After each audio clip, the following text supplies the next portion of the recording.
और रूह कुदस के नाम से हमारे खुदावन यीशु मसीह का फजल, खुदा की मोहब्बत और रूह कुदस की शराकत आप सब के साथ हो। मसीह में प्यारे भाइयों और बहनों, कल हमारे देश में दो अवसर मनाए हैं।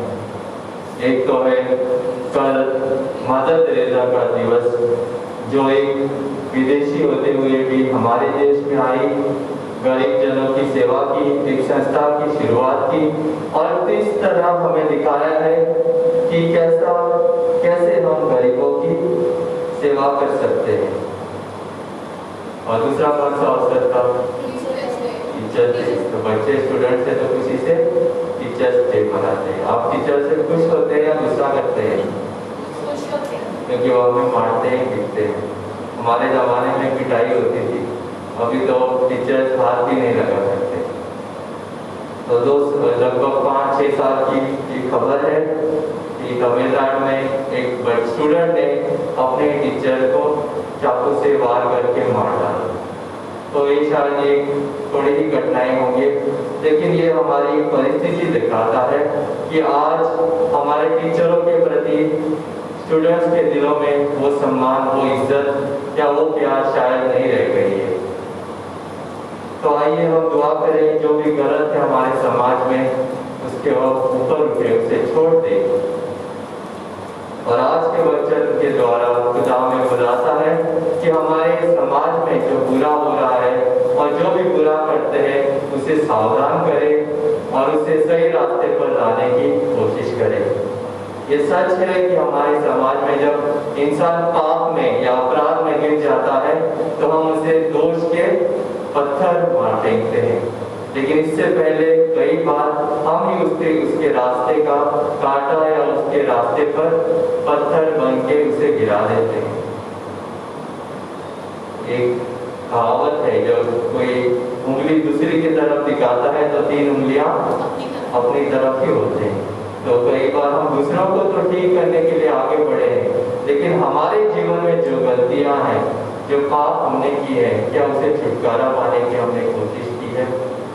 तो आइए हम, जब हमारे देश में कल टीचर्स डे, जो हमारे लिए हमारा मार्गदर्शन करते हैं, जो भी हमारे जीवन में मार्गदर्शन करते हैं, चाहे वो हमारे पेरेंट्स हो, टीचर्स हो, फादर्स हो, नेता है, उनके लिए दुआ करें और हम भी एक अच्छे मार्गदर्शक बने, चाहे हमारे बच्चों के लिए, हमारे परिवारजनों के लिए। तो कई बार हम अपनी जिम्मेवारी से पीछे हटे हैं, उसका परिणाम से डर के या शर्म के हमारे हम पीछे हटे हैं अपना कर्तव्य, दूसरों को सही रास्ते पर लाने का उस कर्तव्य से पीछे हटे हैं। उसके लिए पश्चाताप करें प्रभु से और एक दूसरे से माफी मांगे। मैं कादिर मुतलक खुदा आप सबके सामने इकरार करता हूँ कि मैंने अपने ख्यालों, बातों और कामों अनीत अवसर से बेशुमार गुनाह किए हैं। इसलिए मैं हमेशा तुम्हारी सब फरिश्तों और मुक़द्दसों और आप सबसे भी इल्तिमास करता हूँ कि खुदा हमारे खुदा से मेरे लिए दुआ करें। पादरी मुतलक खुदा बढ़ रहे हैं, फरमाए हमारे गुनाह को माफ करे और हमें हमेशा की जिंदगी में दाखिल करे। आमीन।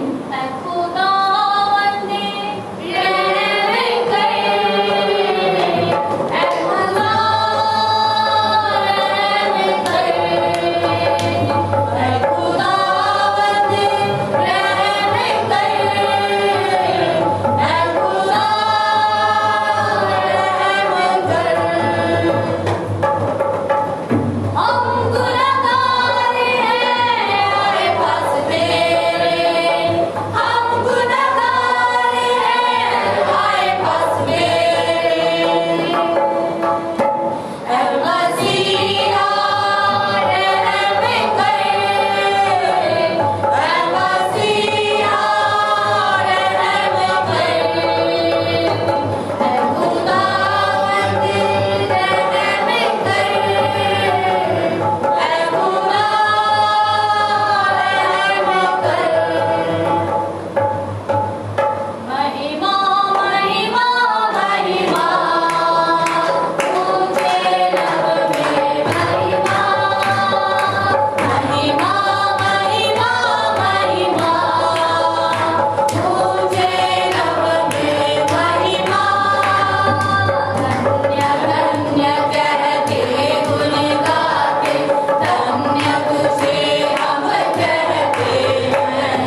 मास्क पहने और जो जगह निर्धारित की है उस जगह में बैठे सोशल डिस्टेंसिंग के साथ। तो आइए, जो बीमारी फैल रही है इसके कारण हमें इतने सारे कदम उठाने पड़ रहे हैं, ये बीमारी खत्म हो जाए ताकि हम खुले दिल से, खुले मुंह से और खुले मन से खुदा के हज़ूरी में एक साथ बैठकर दुआ कर सके। और जो भी बीमार है उनको इस बीमारी से छुटकारा मिले और जो सेवा करते हैं उनका बचाव हो। और हमारे व्यक्तिगत मकसदों को याद करते हुए आंखें बंद करें, हाथ जोड़े और इस मिसा बलिदान में हम भाग लें। हम दुआ करें। हे पूज्य पिता, गोपाल प्रेम के कारण हमें अपने पुत्र पुत्रियां बनाता और हमारी मुक्ति करता है। अपने इस प्रिय परिवार पर कृपा दृष्टि बनाए रखो तथा हमें और अन्य सभी विश्वासियों को सच्ची स्वतंत्रता प्रदान कर, जिससे हम अनंत जीवन की विरासत प्राप्त कर सके। हम यह प्रार्थना करते हैं अपने प्रभु और तेरे पुत्र यीशु क्रिस्त के द्वारा, जो ईश्वर होकर तेरे तथा पवित्र आत्मा के साथ युगानुग जीते और राज्य करते हैं। मैं बाबू जी से निवेदन करना चाहूंगा कि जो भी कोई आए, खास करके बिना मास्क के, उन्हें बताए कि मास्क पहन के बैठे।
सभी नियमों का पालन करता है। व्यभिचार मत करो, हत्या मत करो,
खुदावन आपके साथ हो। और आपके साथ भी हो।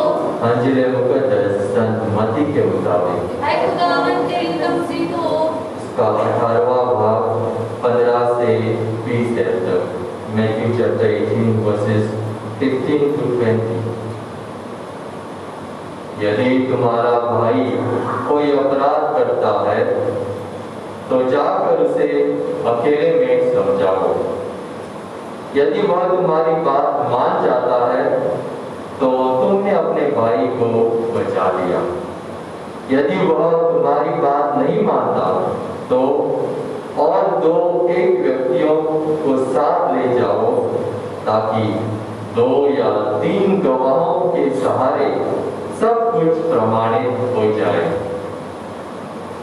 यदि वह उनकी भी नहीं सुनता तो कलीसिया को बता दो, और यदि वह कलीसिया की भी नहीं सुनता तो उसे गैर यहूदी और नाकेदार जैसा समझो। मैं तुमसे कह देता हूँ, तुम लोग पृथ्वी पर जिसका निषेध करोगे स्वर्ग में भी उसका निषेध रहेगा, और पृथ्वी पर जिसकी अनुमति दोगे स्वर्ग में भी उसकी अनुमति रहेगी।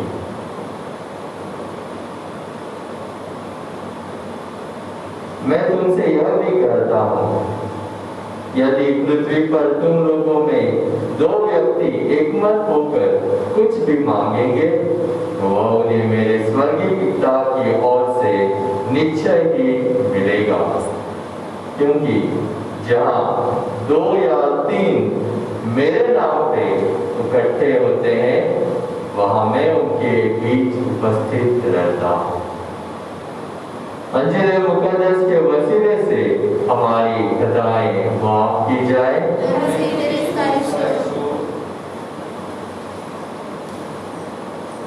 मसीह में प्यारे भाइयों और बहनों, और जो बच्चे तो दिखाई नहीं देते, अंग्रेजी में एक कहावत है, और जहाँ तक मुझे पता है कि काफी हमारे पेरिस के बच्चे अंग्रेजी मीडियम में पढ़ते हैं। हमें तो मौका नहीं मिला, लेकिन जो अंग्रेजी स्कूलों में पढ़ते हैं वो हमें इस अंग्रेजी कहावत का अर्थ बताएंगे। ध्यान से सुनिए। अंग्रेजी ये ऐसा है, टू बेल अ कैट, या उसका दूसरा रूप है Who will bell the cat? इसे बोलता हूँ, to bell a cat और who will bell the cat? कोई बताएंगे इसका हिंदी में क्या अनुवाद होगा? बिल्ली के गले में बाबू जी के लिए तालियां। तो कौन बनेगा बिल्ली के गले में घंटी? इसके पीछे एक कहानी है जो आप जानते ही होंगे। एक बार चूहों की मीटिंग हुई। किसकी मीटिंग? चूहों की मीटिंग। और उनसे मीटिंग का मुद्दा था कि घर के मालिक ने एक बिल्ली लाई है। क्या लाई है? बिल्ली। और ये बिल्ली सारी चूहों को, खासकर छोटे छोटे बच्चे चूहे बिल्ले होते हैं, वो यहाँ वहाँ दौड़ते हैं, वो खेल में मस्त रहते हैं। बिल्ली आते चुपचाप उनको खा के चली जाती है, मार देती है। तो ये भी इस बिल्ली से कैसे हम बचाया जाए, या इस बिल्ली से छुटकारा कैसे पाए जो नुकसान हो कर रही है हमें। तो सभी ने एक बड़े बड़े चूहे थे, उन्होंने अपना अपना बता दिया। बिल्ली को मारेंगे, बिल्ली को भगाएंगे, कुछ करेंगे, लेकिन किसी को ये बना नहीं। आखिर में एक छोटी सी चूही थी, छोटी सी, वो आई, मैं बताती हूँ, आगे बढ़ी। उसने क्या कहा? हम बिल्ली के गले में घंटी मारेंगे। इससे क्या होगा? जब भी बिल्ली चुपचाप भी आने की कोशिश करे, घंटी की आवाज सुन के हम अपने खेल से जाग जाएंगे और अपने बिल में छिप जाएंगे। तो यह है इसका अर्थ कि जो कोई हमारा नुकसान करता है उसे हम कैसे रोके। लेकिन जब इस जो दादा था चूहों का, उसने कहा ये तो आपका सुझाव बहुत अच्छा है, लेकिन बिल्ली के गले में घंटी कौन मारेगा? ये सुन के सभी अपने बिल में छुप गए। तो इस how to who will bell the cat और टू बेल अ कैट, इसका अर्थ ये है कि जो हमारा नुकसान करता है, जो हमें गलत करता है, उसे कैसे रोके। Hallelujah, hallelujah, hallelujah.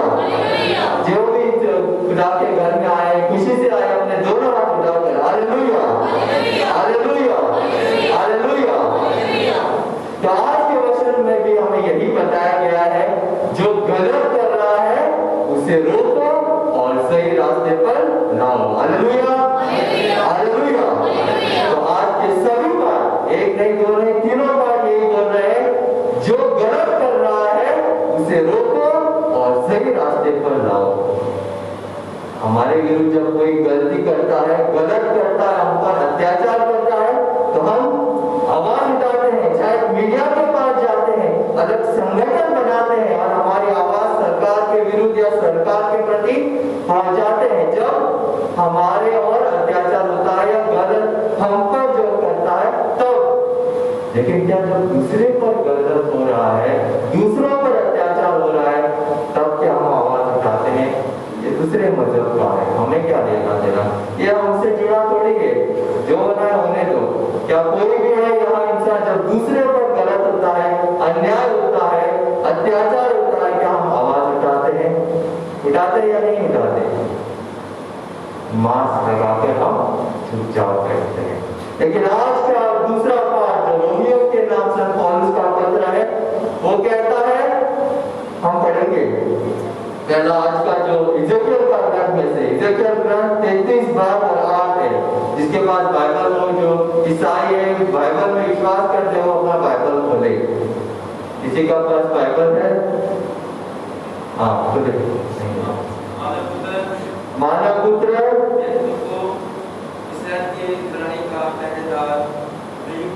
मानव पुत्र, मैंने तुमको इस्राएल घर का पहरेदार नियुक्त किया। इसके आगे क्या कहते हैं?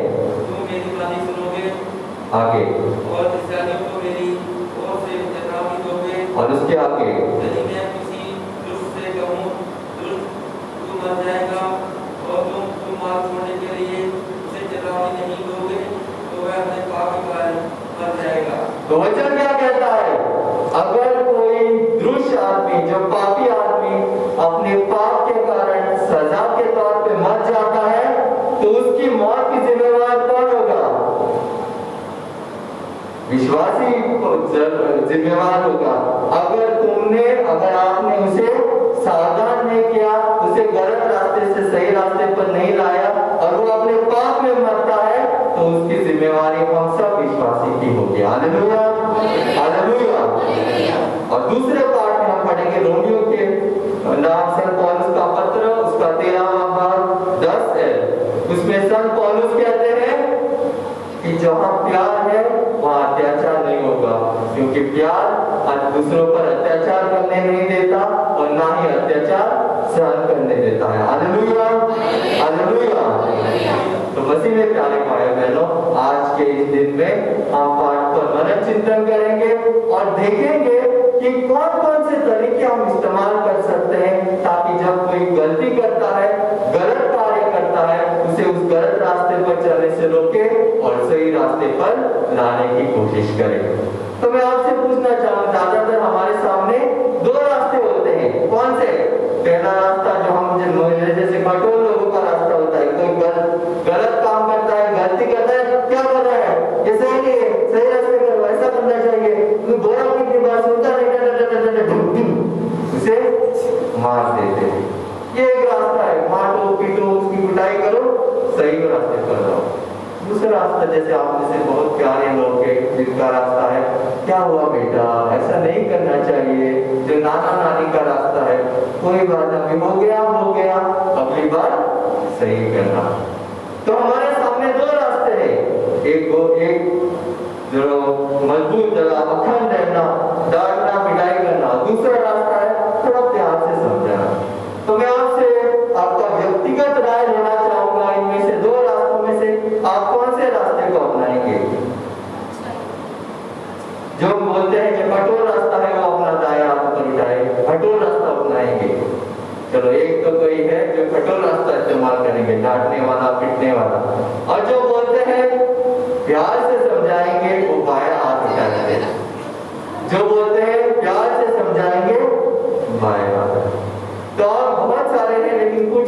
हम कुछ नहीं करेंगे, जो कर रहा है करने दो, हम कुछ नहीं बोलेंगे, इसलिए हम हाथ भी नहीं उठाएंगे। तो मैं आज से प्रभु ने कौन सा रास्ता इस्तेमाल किया, कौन सा रास्ता अपनाया ताकि गलत जो हो रहा है उसे रोकने के लिए। हम पढ़ेंगे यूहन्ना के ग्रंथ, यूहन्ना 2:15 अंजील में से पढ़ेंगे। John chapter 2:15।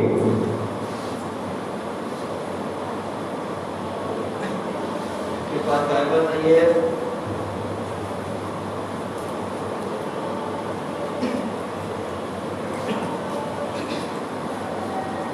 John chapter 2:15। उसने रस्सी को थोड़ा बुलाकर भेड़ों और बैलों को बैल से दोनों को मंदिर से बाहर निकाल दिया। Hallelujah, hallelujah. वचन क्या कहता है कि प्रभु यीशु ने घोड़ा बनाया और उनके जो भी बैल, जो भी वो व्यापार कर रहे थे, उनको भगा दिया।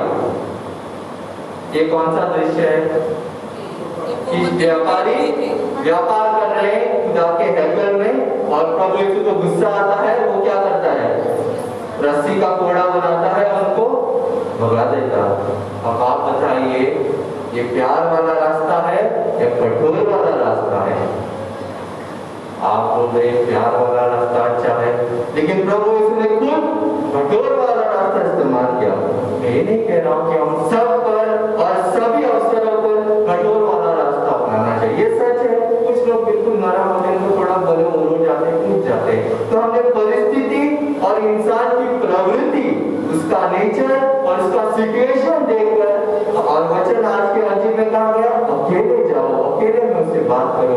उस परिस्थिति को देखकर हमें उसे समझाना है, और अगर जरूरत पड़ती है उसका अपराध देखकर कई बार कठोर रास्ता भी इस्तेमाल करना पड़े। अगर बच्चे आपका ड्रग्स ले रहे हैं तो कुछ कठोर करना, इस्तेमाल करना, उसके पैसे देने से रोको, उसे डांटो। साथ ही साथ आज के तो कभी कभी हमें कठोर रास्ता इस्तेमाल, खास करके जब अपराध इतना घोर हो, इसके लिए कठोरता इस्तेमाल। अगर प्रभु यीशु ने जो अपराध किया था उन लोगों ने, वो किसके विरुद्ध अपराध किया था बताइए? खुदा के विरुद्ध अपराध किया था, क्योंकि उन्होंने खुदा के घर में आकर अपना व्यापार किया। ये कोई सादा सुधा अपराध नहीं था, घोर अपराध था। इसीलिए उस प्रभु यीशु ने कठोर रास्ता इस्तेमाल किया। तो कई बार हमने कठोर रास्ता को भी अपनाना पड़ता है, लेकिन यही तरीका नहीं है प्रभु यीशु का।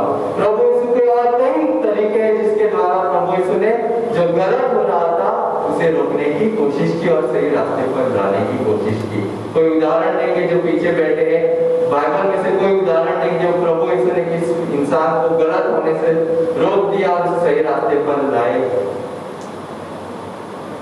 कोई है जो बाइबल पढ़ते हैं? जाक्यूस, हालेलुया, हालेलुया।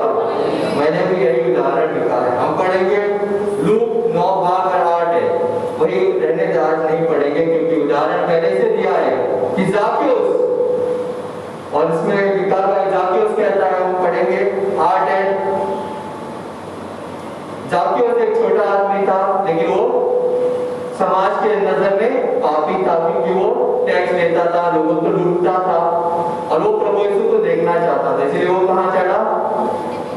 गिलहर के पेड़ पे चढ़ा। और प्रभु यीशु से क्या कहता है? नीचे उतरो, आज मुझे तुम्हारे यहाँ जाना है। तो उसका 8 हम पढ़ेंगे। 8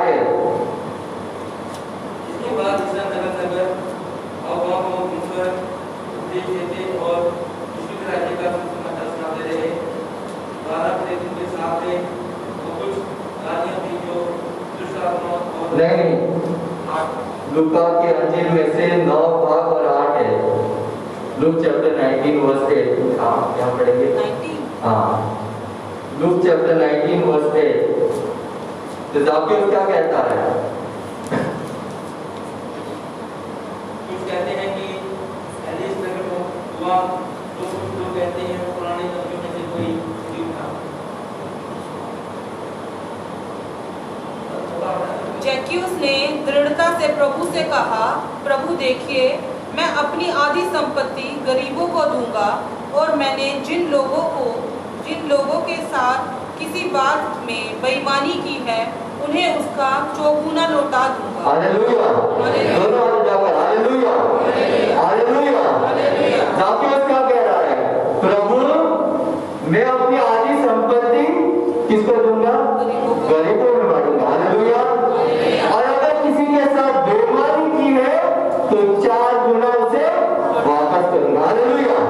अब आप मुझे बताइए, कहीं भी अंजिल में लिखा गया प्रभु इसने कहा तू चोरी करता है, तू दूसरों को चोरता है, लूटता है, कहीं भी लिखा हुआ है एक शब्द भी प्रभु इसने उस पर ऐसा अपराध लगाया कहीं भी, या अपना गलत रास्ता छोड़ो कहीं भी बोला है? अंजिल में तो कहीं भी नहीं लिखा है। प्रभु यीशु को देखना चाहता था। समाज की नजर में वो चोर था, लेकिन वो शायद अच्छा बनने की कोशिश कर रहा था, लेकिन उसे डर था क्या समाज मुझे अपनाएगा।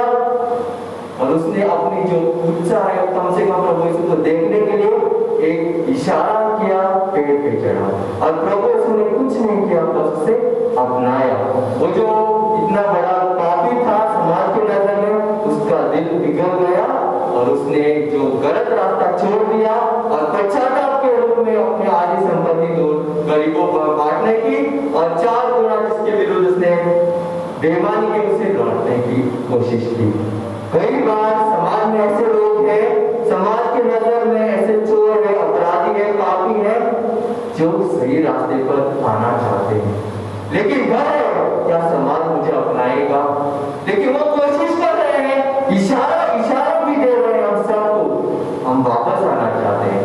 उसने इशारा दिया, पेड़ पे चढ़ा, और हमारा उनका स्वीकार करना ही काफी है उन्हें गलत रास्ता छोड़कर सही रास्ते पर आने के लिए।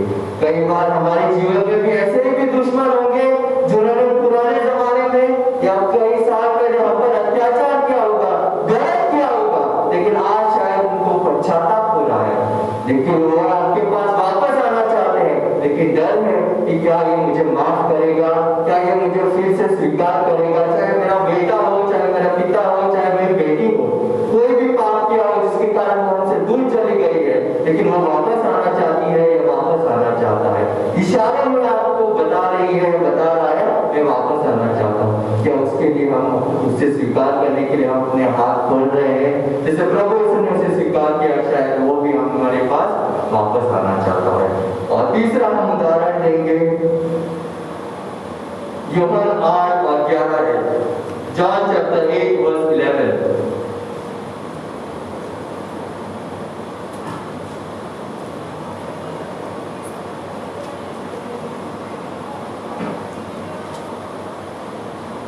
ईसा ने फिर लोगों से कहा, संसार की ज्योति मैं यूहन्ना 8 और 11 है। उसने उत्तर दिया, मुझे एक ने भी नहीं। इस पर उसने उनसे कहा, मैं भी तुम्हें ठंडे दूंगा, जाओ और फिर से पाप नहीं करना। Hallelujah, hallelujah. वचन कहता है कि उस औरत ने जवाब दिया, किसी ने भी मुझ पर पत्थर नहीं मारा। और प्रभु यीशु कहता है, मैं भी तुम्हें अपराध नहीं लगाता, जाओ और फिर से पाप नहीं करो। Hallelujah, hallelujah. ये औरत पाप में पकड़ी गई थी और लोग उसे पत्थर से मारना चाहते थे। प्रभु यीशु ने कितने पत्थर मारे? 3 पत्थर मारे, 5 मारे, 10 मारे?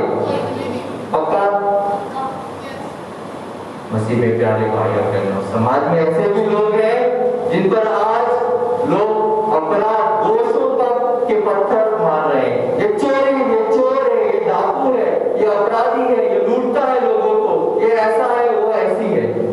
ये वो पत्थर उनको और भी कठोर बना रहे हैं। लेकिन एक आपका पत्थर जो आप मानने से रोकते हैं, वही पत्थर शायद उसको नरम बना सकता है और गलत रास्ते से सही रास्ते पर लाने का ये पत्थर एक सहारा बन सकता है। मैं कुछ कह रहा हूँ, आप समझ में आए? कई बार जो पत्थर हम उन पर मार रहे हैं, दोष लगा रहे हैं, ये उन्हें सही रास्ते पर लाने से और भी कठोर बनाते हैं। मैं ऐसे ही रहूंगा, जो बोलना है बोलेगा, मैं देखूंगा। लेकिन जो पत्थर आप मानना चाहते थे उसे अपने जेब में अपने पास रखेंगे, वही पत्थर शायद उसको पिघला सकता है और सही रास्ते पर ला सकता है। Hallelujah, hallelujah. तो मसीह में प्यारे भाई और बहनों, आज हमने प्रभु यीशु के द्वारा अपनाए गए तीन रास्तों को अपनाया। किस तरह प्रभु यीशु ने गलत हो रहा था उसे रोका है और सही रास्ते पर है। जब लोग घोर अत्याचार करते हैं, घोर पाप करते हैं, तो वो कठोर तरीका इस्तेमाल करते हैं। लेकिन जब कोई अपनी तरफ से वापस आने का इशारा करता है, बिना एक शब्द कहे उसे स्वीकार करते हैं और वो गलत रास्ता जाके छोड़कर सही रास्ते पर आता है। और तीसरा, कई बार जो हम पत्थर मारते हैं जो उनको कठोर बनाते हैं, अच्छा होगा कि वो पत्थर हम अपने जेब में ही रखें और वो नरम होकर सही रास्ते पर आ सकते हैं। ये एक आसान भी तरीका है। आजकल मैंने आपके सामने प्रभु यीशु के तीन रास्ते अपनाए हैं। आप कौन सा रास्ता अपनाना चाहेंगे? हम परिस्थिति देखकर अपना रास्ता चुन ले। लेकिन आज दुर्भाग्य की बात है कि समाज एक दूसरा तरीका इस्तेमाल कर रहा है। कौन सा है? हम पढ़ेंगे उत्पत्ति ग्रंथ 4 भाग और 9 है। Genesis chapter 4 verse 9।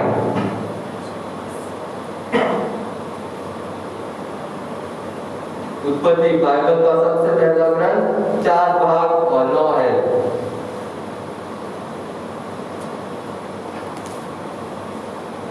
प्रभु ने कायीन से कहा, तुम्हारा भाई हाबिल कहाँ है? उसने उत्तर दिया, मैं नहीं जानता, क्या मैं अपने भाई का रखवाला हूँ? मसीह में प्यारे भाई बहनों, खुदा ने कायीन से पूछा, तुम्हारा भाई हाबिल कहाँ है? और कायीन ने क्या जवाब दिया? मुझे पता नहीं क्या मैं अपने भाई का रखवाला हूँ। आज के समाज में यही रास्ता इस्तेमाल किया गया। मुझे क्या लेना देना है कि मैं इसका रखवाला हूँ? ये मुझसे जुड़ी हुई है, जुड़ा हुआ है। मुझे उससे कुछ नहीं लेना देना, मैं उसका रखवाला नहीं हूँ, मुझे उससे कुछ नहीं करना है। और आखिर में हमने वो कौन सी कहावत शुरुआत में कही थी? कहावत जो अंग्रेजी वाली, तो बिल्ली के गले में घंटी लगा देना। आज वाईफाई का जमाना है, बिना चीजें अपने आप चलती है। उसी तरह हमारे मन में जब लोग आते हैं, हमारे मन में घंटी बजती है। ये चोर है, ये डाकू है, ये लोगों को इस तरह से देखने वाला है। ये घंटियां हमारे मन में, हमारे दिल में बजती है, हमारे दिल में और हमारे मन में। आज समय आया है कि ये जो घंटी हमारे मन में बनी है, इसके प्रति क्या वो सही है या गलत है, उसे जांचने की, परखने की। सही है तो हम क्या कर रहे हैं उस घंटी को रोकने के लिए, ताकि वो सही रास्ते पर आए। और उसी तरह जैसे हमने लोगों के प्रति कुछ घंटियां बनाई है, ये चोर है, डाकू है, जब हम जाते हैं समाज में या लोगों के बीच, लोगों के मन में मेरे प्रति कौन सी घंटी बज रही है? और आखिरी सवाल, वो कौन सा व्यक्ति है हमारे जीवन में जिसे हम देखते हैं कि ये गलत कर रहा है या गलत कर रही है, लेकिन कभी उसे सुधारने की कोशिश नहीं करते? कौन है वो? या कौन? लड़का या लड़की? बताइए, कौन है वो? कोई जवाब दे रहा है? सही जवाब क्या जवाब है? सबके जीवन में मैं हूं। हम अपने अपराध जानते हैं, हमारी गलतियां जानते हैं, लेकिन उसे ठीक करने की कोशिश नहीं कर रहे हैं। तो मसीह में प्यारे भाई और बहनों, खुदा ने हमें कायद की तरह बनने के लिए बुलावा नहीं किया है। एक दूसरे के प्रति हम जिम्मेवारी है। जब कुछ गलत कर रहा है तो पत्थर मारना आसान है, लेकिन उसे जो गलत कर रहा है उसे सही रास्ते पर लाने की कोशिश शायद हम नहीं कर रहे। और खुदा ने हमारे सामने 3 रास्ते रखे, एक कठोर, एक बिना शब्द बोले उसे स्वीकार करना, उसे माफ करके सही रास्ते पर लाना। लेकिन दुर्भाग्य की बात है कि हम अपने कायम की तरफ दूसरों के प्रति नजरअंदाज हो गए हैं। और सबसे जरूरी ये है कि हमारे मन में जो हमारी जो घंटी है, जो पाप हम कर रहे हैं उसे पहचाने, सबसे पहले अपने आप को बदले, जो गलत है उसे त्यागे और दूसरों को भी सही रास्ते पर लाने की कोशिश करें।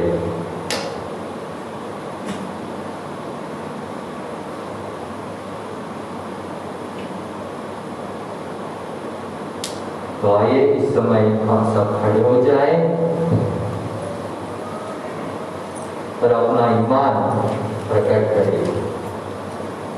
मैं ईमान रखता हूँ खुदा ताज मुझे पाकर जो आसमान और जमीन का खालिक है और यीशु मसीह पर जो इसका इकलौता बेटा और हमारा खुदावन है और रूह कुदरत की कुदरत से एक हुए बड़ा हमारी वजह से पैदा हुआ।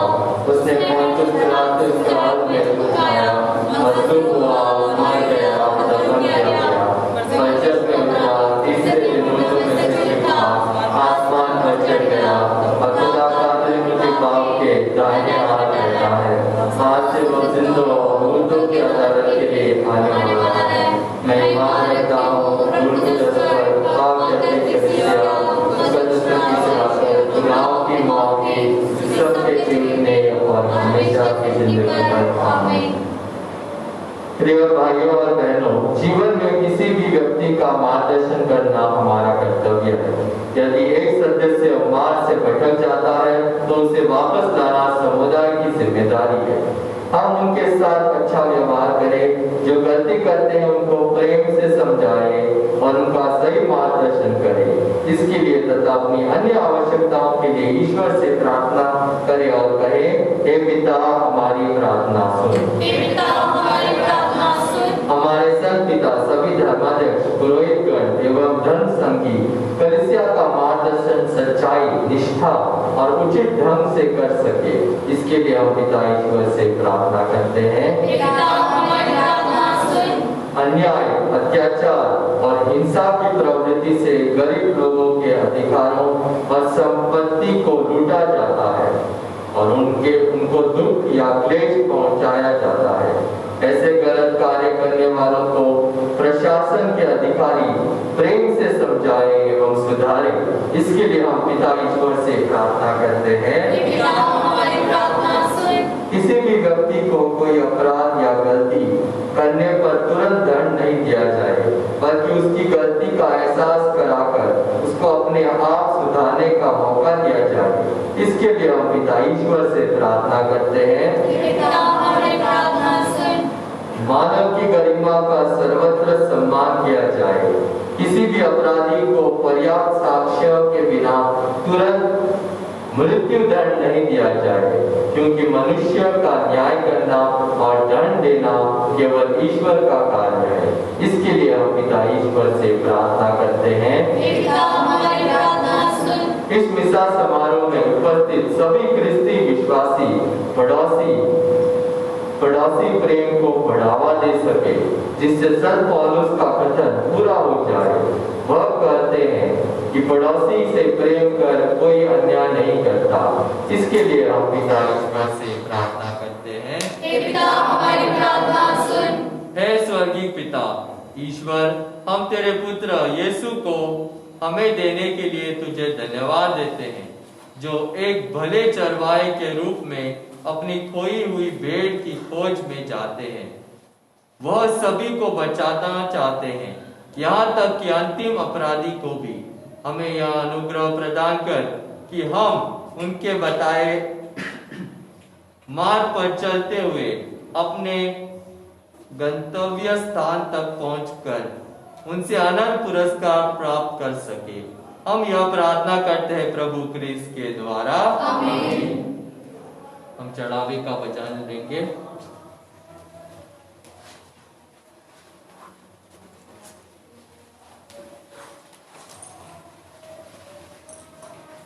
अपना सब कुछ तुझे चढ़ाओ, हे यीशु भगवान।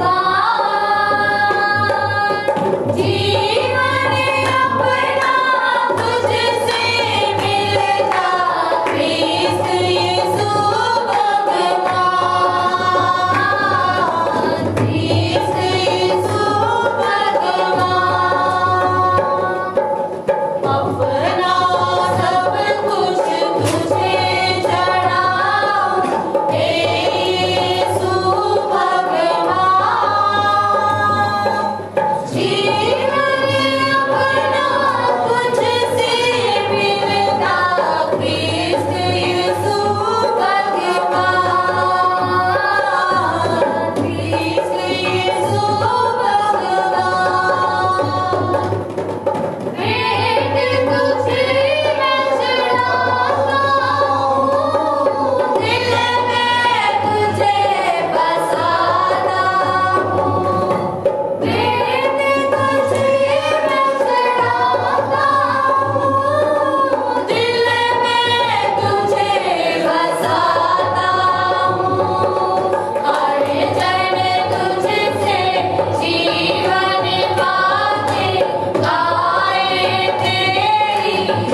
हे प्रभु, तू ही हमें सच्ची भक्ति और शांति प्रदान करता है।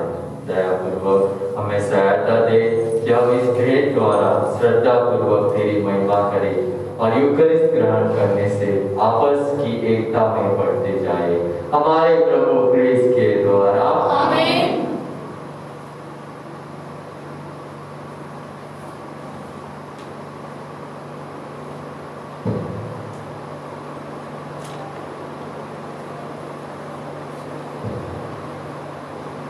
खुदावन आपके साथ हो। और आपके साथ भी हो। हम खुदा की तरफ ध्यान लगाएं। हम क्या करते हैं?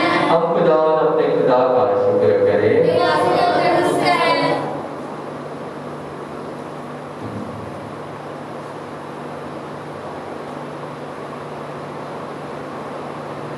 यह वाकई वाजिब और निहायत मुनासिब है कदूस के हम हर वक्त और हर जगह तेरे प्यारे बेटे के वसीले तेरा शुक्र अदा करें।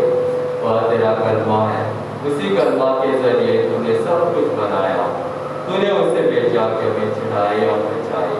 वह रूह कुदस की कुदरत से इंसान बना और कुंवारी मरियम से पैदा हुआ।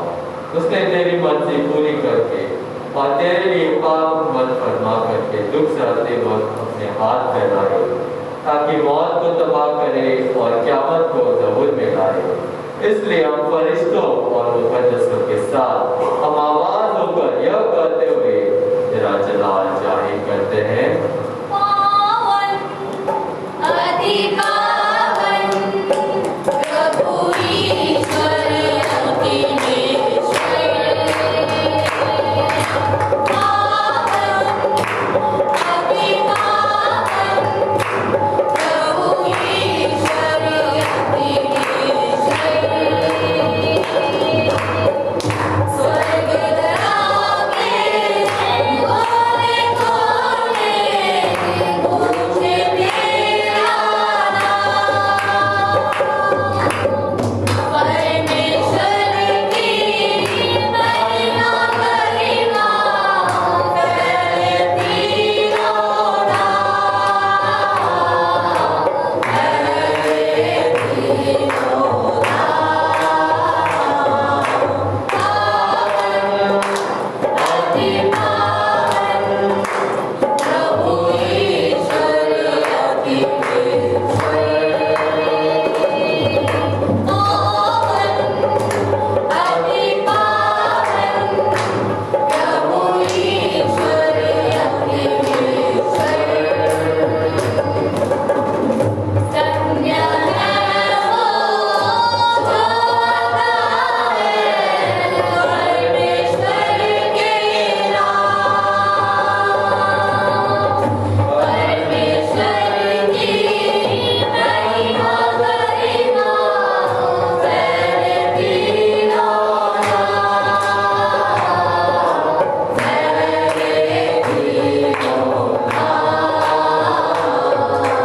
पावन अति पावन प्रभु ईश्वर अखिलेश्वर।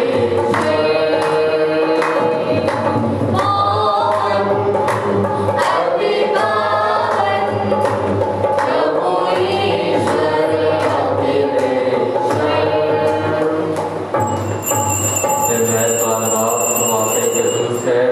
तू पाक है और हर पाक चीज तुझसे आती है। हमारी दुआएं कबूल कर। पाक रूह को भेज ताकि नजराने पाक और मुकद्दर हो और हमारे खुदा यीशु मसीह का वजन और खून बने। उसने दुख उठाने के लिए तैयार होकर अपने आखिरी खाने के मौके पर रोटी ली। उसने शुक्र किया, रोटी तोड़ी और यह कहकर अपने शागिर्दों को दी कि तो सब इसमें से लो और खाओ।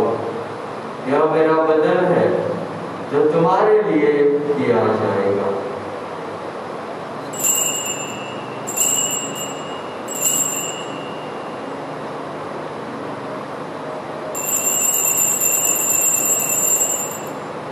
इसी तरह उसने खाने के बाद मई का प्याला भी लिया। उसने दोबारा शुक्र किया और यह कहकर प्याला अपने शागिर्दों को दिया कि तुम सब इसमें से लो और पियो। नए और नवजीवन में यह मेरे खून का प्याला है, जो तुम्हारे बल्कि बहुत से लोगों के गुनाहों की माफी के लिए बढ़ाया जाएगा। मेरी याद में यही किया करो।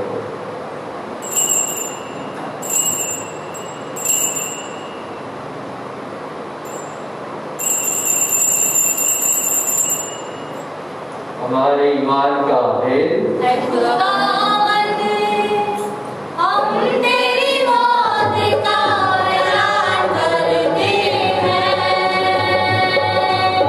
हम तेरी क़यामत का इकरार करते हैं, जब तक कि तू ना आए, जब तक कि तू ना आए, जब तक कि तू ना आए। बस हे बाप, हम तेरे बेटे के मरने और जी उठने को याद करते हैं। हम जिंदगी की रोटी और नजात का प्याला तेरे आगे पेश करते हैं। हम तेरा शुक्र अदा करते हैं कि तूने हमें इस लायक समझा कि तेरे सामने हाजिर होकर तेरी इबादत करें। हम आज इसी के साथ इंतजार करते हैं। बख्श दे कि हम मसीह का बदन और खून लेकर रूह कुदस की तासीर से आपस में एक बने। एक खुदा अपनी कलीसिया को याद कर और साथ ही हमारे रूहानी बाप फ्रांसिस, हमारे उसको आइवन और अपने सब खादिमों को याद कर। तेरी कलीसिया तमाम दुनिया में फैली हुई है, उसे कामिल मोहब्बत अता फरमा। हमारे उन भाइयों और बहनों पर भी नजर कर जो जी उठने की उम्मीद रखते हुए सो गए हैं। नीज तमाम मरूमों को याद कर और उनको अपनी रोशनी में कबूल फरमा। हम तुझसे मिन्नत करते हैं, हम पर रहम कर, ताकि हम खुदा की मुबारक माँ हमारी मरियम, मुबारक यूसुफ, मुबारक रसूलों और उन सब मुकद्दसों के साथ जो इजाज़त में तेरी मर्जी पूरी करते रहे, हमेशा की जिंदगी में शरीक हो और तेरे बेटे यीशु मसीह के वसीले से तेरी अवदोसना कर सके।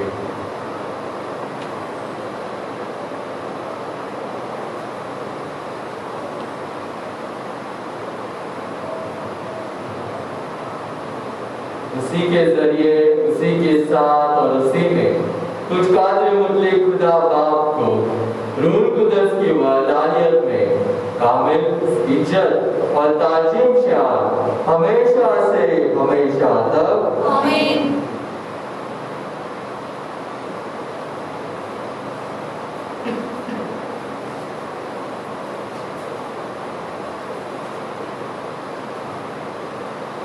हम अपने नजात देने वाले से हिदायत पाकर पूरे भरोसे के साथ उसी तरीके से दुआ करें जो उस खुदावन ने हमें सिखाया है। हमारे बाप जो आसमान पर है, तेरे नाम का होना चाहिए, तेरी बादशाही आए, तेरी मर्जी जैसे आसमान में पूरी होती है, जमीन पर भी हो। हमारा रोज़ की रोटी और सब्जी और जिस अपने कर्जदारों को बख्शे हैं, तू हमारी कर्ज से न बख्श, हमें आज़माइश में न डाले, बल्कि बुराई से बचा। हे खुदा, हम तुझसे मिन्नत करते हैं, हमें सब बदियों से बचा। इन दिनों में सलामती बख्श, ताकि हम तेरी शफ़क़त की तौफीक से अपनी मुबारक उम्मीद के पूरे होने और मसीह के आने का इंतजार करते हुए हर वक्त गुनाह से आज़ाद और मुसीबत से महफूज रहे। इनकी बादशाह तुझे हमेशा रही है। हे खुदा यीशु मसीह, तूने अपने रसूलों से कहा कि मैं तुम्हारे पास सलामती छोड़े जाता हूँ, या अपनी सलामती तुम्हें देता हूँ। हमारे गुनाहों पर नहीं बल्कि अपनी कलीसिया के ईमान पर नजर कर और उसे वह सलामती और इतिहाद बख्श जो तेरी मर्जी के मुताबिक है। आमीन। खुदावंद की सलामती हर वक्त आप पर हो। हम एक दूसरे की सलामती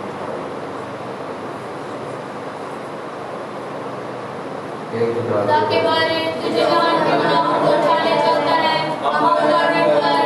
ऐ खुदा के बारे तुझे जहां के गुनाहों को उठाने चलता है, हम उदाहरण कर। ऐ खुदा के बारे तुझे जहां के गुनाहों को उठाने चलता है, हमें सलामती कर।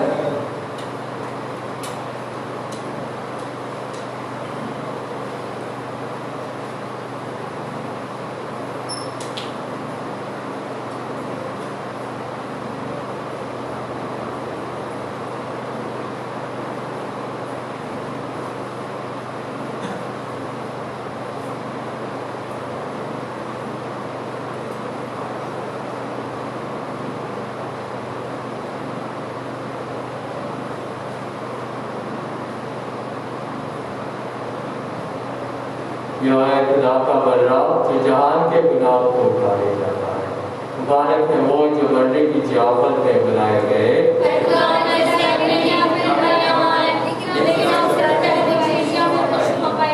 मसीह का वचन पूर्ण हमें हमेशा की जिंदगी के लिए महफूज रखे। आमीन।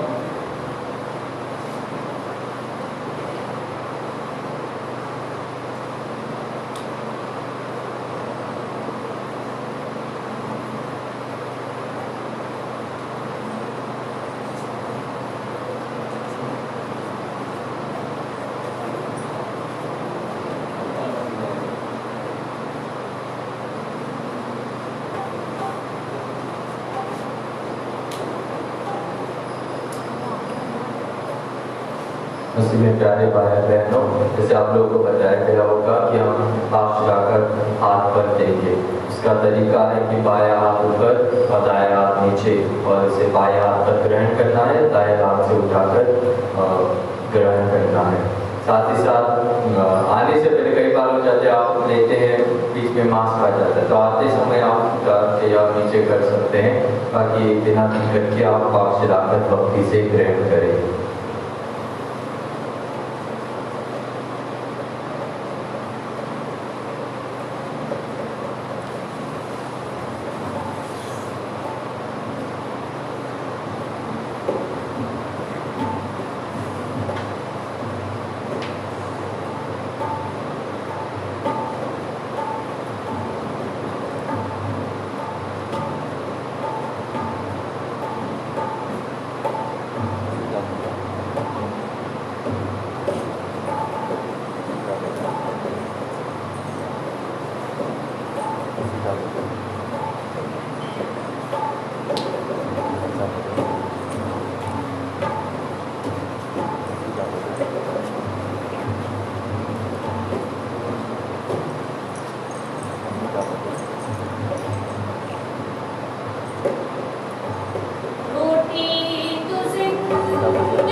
हम दुआ करें।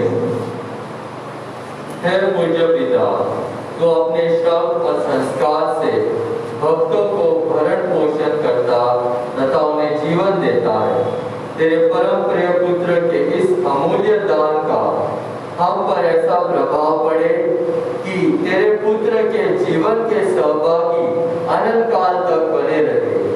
यह हमारी प्रार्थना है प्रभु ख्रिस्त के द्वारा। खुदावन आपके साथ हो, आपके साथ भी हो। आदि मुझे खुदा बाप और बेटे और रूह कुदस की बरकत आप सब पर नाज़िल हो। आमीन। इबादत हो चुकी, सलामती से जाए। खुदा का शुक्र हो। हम बैठ जाएं।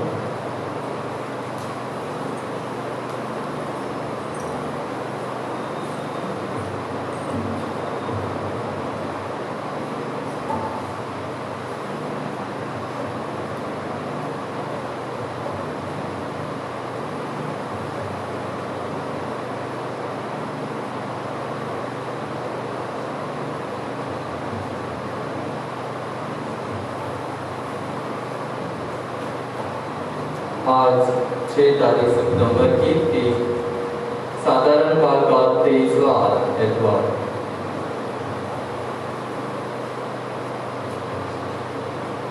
अगस्त की 23 तारीख को जो चंदा आया था पिछले के पिछले एतवार का,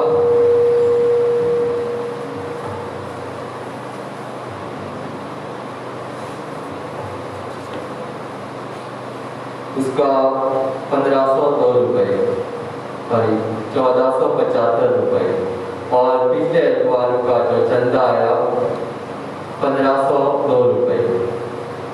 8 तारीख को माँ मरियम का जन्म दिवस मनाया जाता है। माँ मरियम हमारे लिए दुआ करती है और हमारे लिए आशीष की विनती करती है खुदा से, और साथ ही साथ हमें खुदा के रास्ते पर चलने के लिए सहारा देती है। तो इस 8 तारीख को 2 बजे दोपहर मिसा होगा और उसके बाद लंगर दिया जाएगा विल्सन के द्वारा। 8 तारीख 2 बजे मिसा। ये जो तैयारी की, जो भी सामान आप देख रहे हैं इस लॉकडाउन, ये कोरोना के सिचुएशन में, चाहे वो मैट्स हो, सैनिटाइजेशन हो, इसका लगभग 20,000 खर्चा हुआ है। तो मिस्टर जनरल अपनी तरफ से ये जो मैट्स बिछाए गए हैं वो स्पॉन्सर करने के लिए आगे बढ़े हैं, तो हम उनको धन्यवाद देते हैं, उनको, उनके परिवार को, और साथ ही साथ उम्मीद रखते हैं कि और भी कलीसिया में से सदस्य आगे बढ़ेंगे हमारी सहायता करने के लिए। हम सभी से निवेदन करते हैं कि अपना पास्टर फंड जमा करें। साथ ही साथ कुछ लोग हैं जो अभी तक चंदा नहीं दिया गया है, काफ़ी महीनों का चंदा रह गया है, तो बाबूजी उन लोगों से जाके पूछेंगे इसका कारण। हाथ छिलाकर आपको हाथ पर ग्रहण करना होगा, बाएं हाथ पर और दाएं हाथ ऊपर और दाएं हाथ नीचे, और दाएं हाथ से उठाकर अपने मुंह में ग्रहण करना है। मिसा के दौरान हमें मास्क लगाकर बैठना है, और मिसा के बाद हमें तुरंत यहाँ ना रहे, लेकिन अपने अपने घर जाए ताकि भीड़ ना हो जाए। हम जो विश्वासी अपनी उम्र के कारण मिसा में भाग नहीं ले सकते, उनको घर घर में पाक शिराकत देंगे। तो जो भी ऐसे लोग हैं जो मिसा में नहीं आ सकते और पाक शिराकत ग्रहण करना चाहेंगे, वो बाबूजी को बताएं।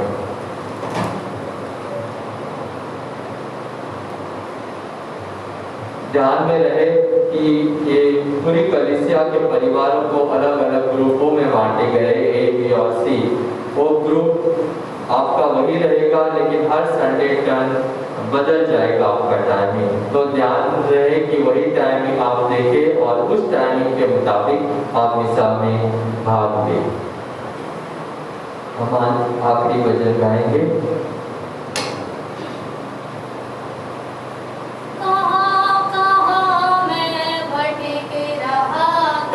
धीरा धीरा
मिला